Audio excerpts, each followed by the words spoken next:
বিসমিল্লাহির রহমানির রাহিম। সকল প্রশংসা সেই মহান আল্লাহ পাকের, যিনি আমাদের সেই আদি পিতাকে পুতুল রূপে সৃজন করে তার নিজ ভাণ্ড থেকে ফুৎকারে আত্মা দিয়ে জীবিত করেছিলেন, আর জীবিত হওয়ার সঙ্গে সঙ্গে বলে উঠেছিলেন আলহামদুলিল্লাহ। আমরাও আজ অনাদিকাল পরে সেই পিতার আকৃতি সুরত পেয়ে, পিতার সেই নফস পেয়ে আমরাও নিজ নিজ কল্পের দিকে একবার খেয়াল করে বলে ওঠে আলহামদুলিল্লাহ।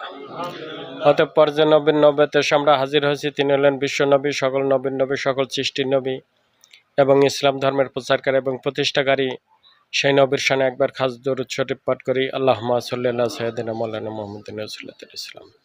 উপস্থিত ঈমান আনয়নকারী মুসল্লিগণ, তাদের মাধ্যমে সারা বিশ্বের মানব জাতিকে জানাই সালাম, আসসালামু আলাইকুম।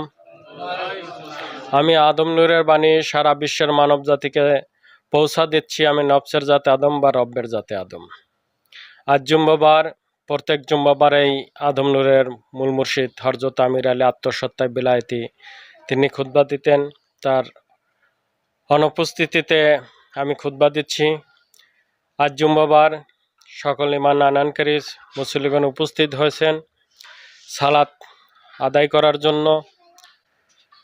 এই সালাত সবাই আদায় করে। এই মুসলমান যারা আমরা দাবি করি, এই মুসলমান সবাই জুম্মার দিনে সালাত আদায় করে থাকে বেশি। ওই জুম্মাবারের সালাতে অবশ্যই বেশি যায়। তো এই যে সালাত আমরা জুম্মাবারে আসি এবং 5 ওয়াক্ত সালাত যে আছে এগুলো তো হয়তো অনেকেই আদায় করি, কিন্তু এই সালাত যে আমি পড়ি, কি উদ্দেশ্য পড়ি, এই সালাত কি উদ্দেশ্য পড়ি, আমাদের উদ্দেশ্য কি?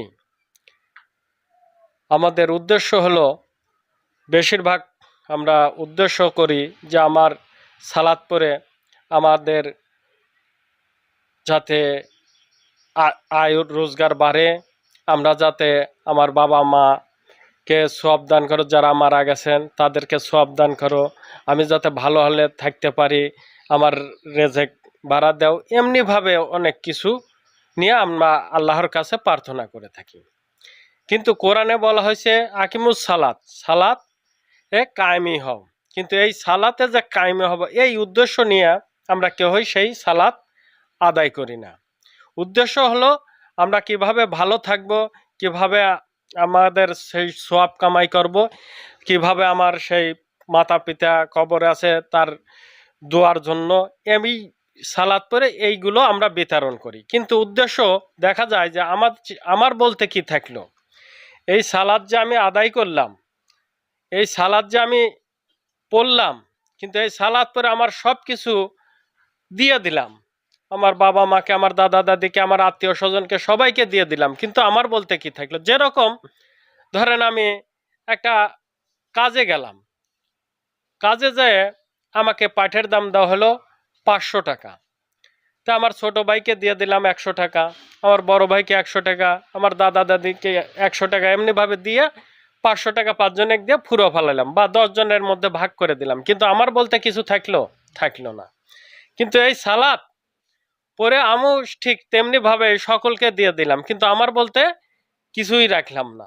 তাহলে এই সালাতের কোনো কিছুই আমার থাকলো না, কোনো কিছু কি থাকলো না। তো এই যে সালাত পড়লাম, এই সালাতের কোনো মূল্য নাই। আর এই সালাত আদায় করতে বলেছে তাকেই যে কোরআনের আদেশ নিষেধের গণ্ডির মধ্যে তাকে হাজির করলো, তাকে বেঁধে রাখলো সেই আল কোরআনের মধ্যে। যেরকম প্রথমেই বলা হয়েছে যে তুমি পবিত্র হয়ে তারপরে সালাত আদায় করো, অপবিত্র অবস্থায় সালাতের ধারের কাছেও এসো না। তাহলে প্রথমেই আমাকে কি করতে হবে? আমাকে সেই পবিত্র হতে হবে, সেই অপবিত্রকে বাদ দিয়ে তওবা নাসর ভিতর দিয়ে আমাকে পবিত্র হতে হবে। তারপরে কি করতে বলা হয়েছে? যে হেদায়েত গ্রহণ করতে বলা হয়েছে, যে হেদায়েতের কথা বাকারার 38 নম্বর আয়াতে বলা হয়েছে, সেই হেদায়েত গ্রহণ করতে বলা হয়েছে। এই হেদায়েত গ্রহণ করা, তারপরে এই সালাতের হুকুম আসবে, সেই ঈমান আনার ভিতর দিয়ে এই সালাত তাকে ফরজ করে দিবেন। কে দিবেন?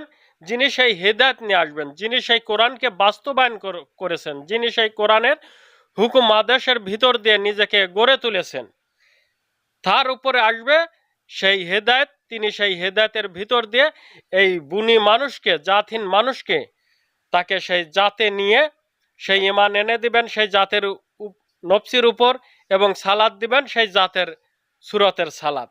সেই সালাত যারা পড়বে তারাই সবে সেই আকিমুস সালাত, তারাই পড়বে সেই আকিমুস সালাত, যে নিজ সালাতে কায়েম হও। তার সেই সালাত তাকে দেখানো হবে, সেই সালাত কিভাবে বাঁচাবে, সেই সালাত কিভাবে রক্ষা পাবে। সে তখন চিন্তা ভাবনা করবে যে আমার এই সালাত আমি কিভাবে রক্ষা করব, আমি কিভাবে বাঁচাবো।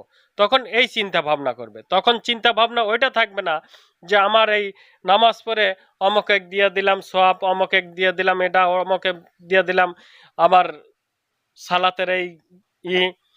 সে কখনোই এটা করবে না, কারণ তার সালাত তার কাছে। আমি যদি এই আমার সালাতকে 5টা মিনিটের জন্য জুতিল বলি যে আমার সালাতকে খুলে নেওয়া হয়, জুতিল খুলে নেওয়া হয়, আমার এই শরীরের অবস্থা কিরকম হবে, কিরকম হবে।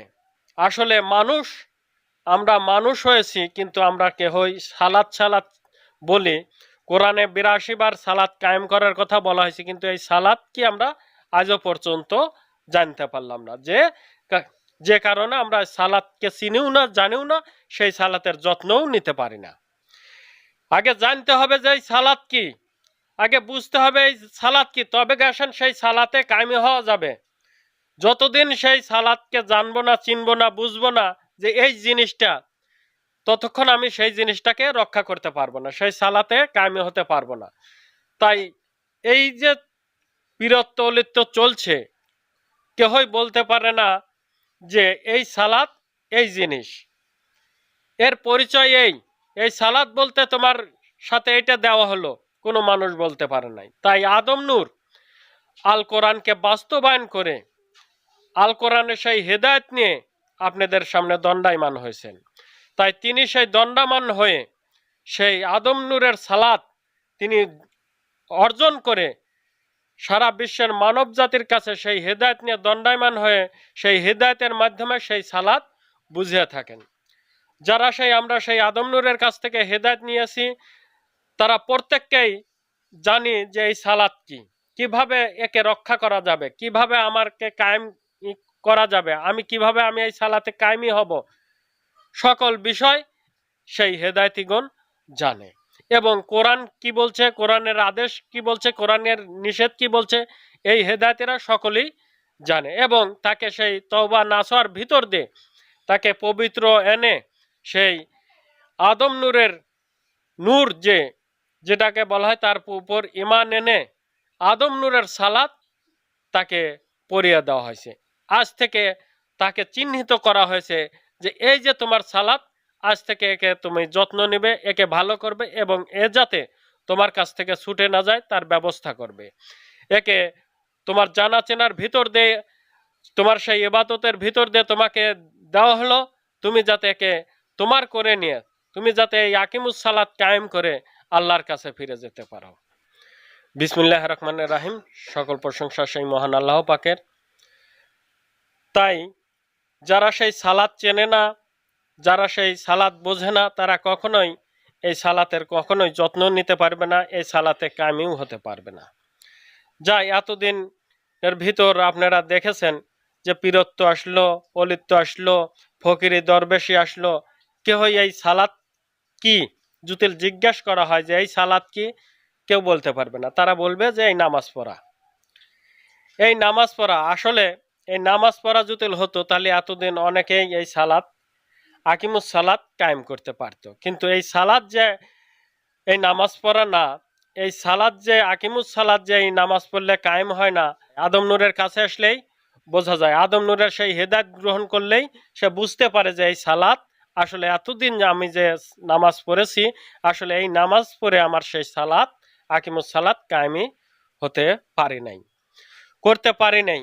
আর আদম নূরের কাছ থেকে সেই আল্লাহর তরফের হেদায়েত গ্রহণ করার ভিতর দিয়ে আদম নূরের সালাত বা আদম নূরের যে লিবাস বা বস্তা দিয়ে আমাকে বেষ্টনী করা হয়েছে, আমাদের প্রত্যেককে চিহ্নিত করা হয়েছে যে আজ থেকে তোমার এই যে সালাত দেওয়া হলো, একে তুমি যত্ন করো, এই সালাত যদি তোমার থেকে ছুটে যায়, তুমি দেখো 5 মিনিট থেকে দেখো যে কিরকম আযাব ভোগ করতে হবে। এই সালাত দ্বারা তোমাকে বেষ্টনী করা দেওয়া হয়েছে, যাতে এই ভিতরে যাহা কিছু আছে তা যেন নষ্ট না হয়, তা যেন পচে না যায়, তা যেন কিছুতেই ধ্বংস না হয়ে যায়। যেরকম আমার এই হাতকে জুতিল কেটে ফেলা দেওয়া যায়, এই কাটার পরে জুতিল এই জায়গা জুতিল সেই সারানোর কোনো ব্যবস্থা না করে, তাহলে ধীরে ধীরে এর ভিতরে যা কিছু আছে তা নষ্ট হয়ে যাবে না, ক্যান্সার হয়ে ভিতরে সব কিছু নষ্ট হয়ে যাবে না, ধীরে ধীরে আমি সেই মরে যাব, তাই না? ঠিক এমনিভাবে এই সালাদ যাতে কোনো সময় কেটে জুতিলকে কাটে যায়, তারপরেও তাকে যাতে জোড়া লেগে যায়, সেখানে ভালো হয়ে যায়, তার জন্য যত্ন করা। সেই সালাদ যাতে পরিষ্কার থাকে, ময়লা পরে যাতে এই চামড়াটা নষ্ট না হয়ে যায়, তার জন্য পরিষ্কার রাখা। এই সালাদ সব সময় যাতে সুস্থ থাকে, ভালো থাকে, তাহলে অবশ্যই আমাদের ভিতরকার পার্সপাতিগুলোও ভালো থাকবে। এমনিভাবে আমাদের সেই সালাদ বুঝিয়ে দেওয়া হয়েছে। এই সালাতে আকিমুস সালাত, এটাই হলো আমার স্বীয় সালাত, এই হলো আমার স্বীয় সালাত। আর আমরা যারা পীরদের কাছ থেকে জেনেছি যে এই নামাজ পড়লেই সালাত আদায় করা হবে, এটা কখনোই আপনার আকিমুস সালাত না। আকিমুস সালাত এটা না, কারণ এটা হলো রুকু সিজদার সালাত। এখানে রুকু সিজদার মাধ্যমে সেই সালাত আদায় করা হয় আল্লাহরকে সঙ্গে নিয়ে।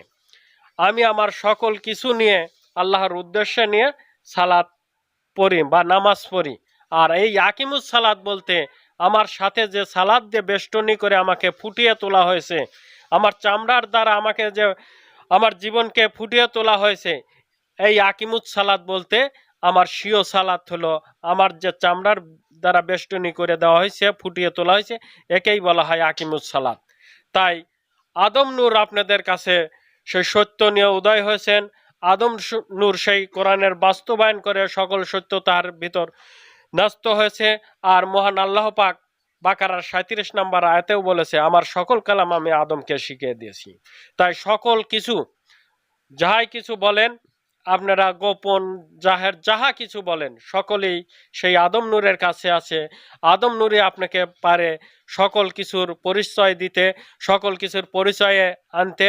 তাই আপনারা আদম নূর যতদিন ছিল না, আপনারা এই স্বীয় দিন কি, স্বীয় রব কি, আকিমুস সালাত কি কোনোদিনও জানতে পারেন নাই।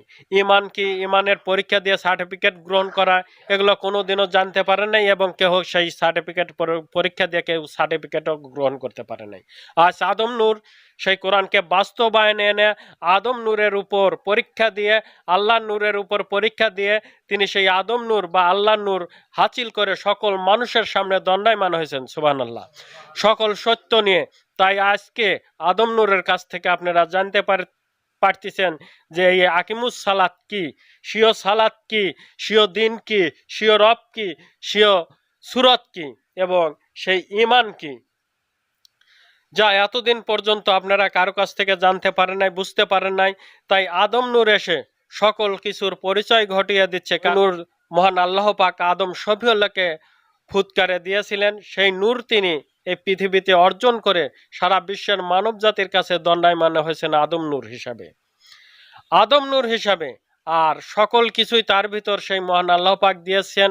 তাই সকল মানুষকে সেই জ্ঞানে এসে, সকল মানুষকে সেই জ্ঞানের মাধ্যমে সারা বিশ্বের মানব জাতিকে সেই সত্য জানা চেনার ভিতর দিয়ে সকল মানুষকে ধর্ম কি, ধর্ম কিভাবে রক্ষা করা যায়, আমার স্বীয় ধর্ম কি, এমনিভাবে সকল কিছু আপনাদের মাঝে খুলে দিচ্ছেন। তো যাই হোক, আমরা আমার মহান মালিকের কাছে প্রার্থনা করি, আমরা যারা সেই হেদায়েত গ্রহণ করেছি, আমরা সবাই সেই মহান মালিকের কাছে প্রার্থনা করি যে আমাদের সেই মুর্শিদ পাককে, তার সেই প্রতিনিধিকে যাতে সুস্থ করে দেন, আমরা তার কাছ থেকে আরও সত্য জানতে পারি, আরও সত্য জানি, এবং সারা বিশ্বের মানব জাতি তার কাছ থেকে সত্য জানুক, সত্য মানুক, এবং সত্য জানা চেনার ভিতর দিয়ে আদম নূরের কাছ থেকে আল্লাহর তরফের হেদায়েত গ্রহণ করে নিজেকে বাঁচিয়ে নিয়ে আল্লাহর রশিকে শক্ত করে মজবুত করে ধরে আমরা সবাই যাতে তহাকন্যা হযরত জিনওয়ার আমিরে আদম নূরের মহরতে জীবন লাভ করতে পারি। সবাই বলে আমিন। এই বলে আজকের খুতবা এখানে শেষ করছি। সুবহানাল্লাহ বিহামদিহি সুবহানাল্লাহ আযীম। সবার প্রতি আমার সালাম। আসসালামু আলাইকুম।